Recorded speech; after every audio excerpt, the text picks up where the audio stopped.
Good morning, everybody. Going to keep this very quick. Woke up this morning, found I'd had a couple of replies from just stating the facts or truth or whatever. And first of all, I'd like to thank you for your replies. I noted that there certainly wasn't a denial of you being a female, so hope you don't mind if I continue to refer to you as a she, and if that's not the case, please do let me know. What I particularly was pleased about was that there was no bad language, and wouldn't the world be a better place if everybody had better literacy skills, so that when it comes to an argument, you see it so often where in America where an argument leads to the pulling out of guns, and there's a big mess. Guns. If there's an argument, they're being used as the first resort. They need to be the last resort. As I say, if people could just debate things civilly a bit better, I think that would make a huge difference. And basically, that when we converse with one another, the verbiage that we use, we should really treat our neighbours as we would like to be treated ourselves, no matter that they have a different opinion. One of the things that you mention is Chuck and Earl. I would suggest that you're slightly off target there. As you may or may not know, the truther community have huge questions about Bobby Dassey and Scott Tadych. The computer with its violent images, that was completely overlooked in the investigation. It's only now that that information has come to light about what was on that computer. And as you know, Scott Tadych, a history of violence, having a very short fuse. And as we heard in that phone conversation, he threatens to kill Stephen, or he threatens to put Stephen in the ground. So what I would point out is we've never said that Steven Avery is a saint, but he's becoming a martyr. He's almost becoming the patron saint of wrongful convictions.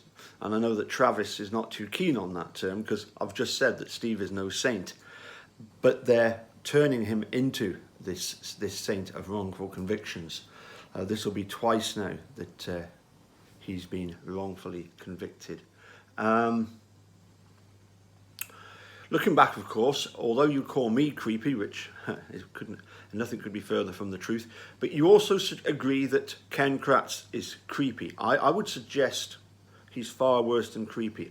And I'm not going to let these comments distract me from carrying on with my series of looking at the Wisconsin DOJ reports on him. I would suggest that Ken Kratz really is a very disturbed individual. One thing I'm not too happy about, I must admit, is I'm mixed thoughts about this Brendan asking for a pardon. Because a pardon for what? For playing on his PlayStation and helping to build a bonfire, where they simply burnt some debris from around the yard. It was just handy to be able to pin that, to dump some bones in the bonfire that clearly hadn't been burnt in that bonfire, had been burnt to a much more extent, and some had been actually pulverized, quite possibly by a machine. Anyway, I'm not completely happy about the Brendan asking for a pardon, because, as I say, I don't believe that you should be asking for a pardon for playing the PlayStation. Pardons are for people that have had minor offences in the past, and they get them cleared so that they can move on with their life and get certain benefits back. So finally, once again, why not come on and do a live chat. You could send me a message first. We could discuss it first. And I'm not, I'm not that bad. In fact, I'll go so far as to say that same as I said to Ken Kratz when I was discussing with him. I actually said to him, well, look, come on and do a live chat with me or Eric Cozy or somebody else. You can choose the topics. You can choose what topics you want to discuss. I can't say fairer than that. As I say, I'm one of these people. I try and see the good in everybody. I think from the comments you've sent me, I can see somebody that's really annoyed that Theresa met her demise in some despicable, in some despicable way, and we get that.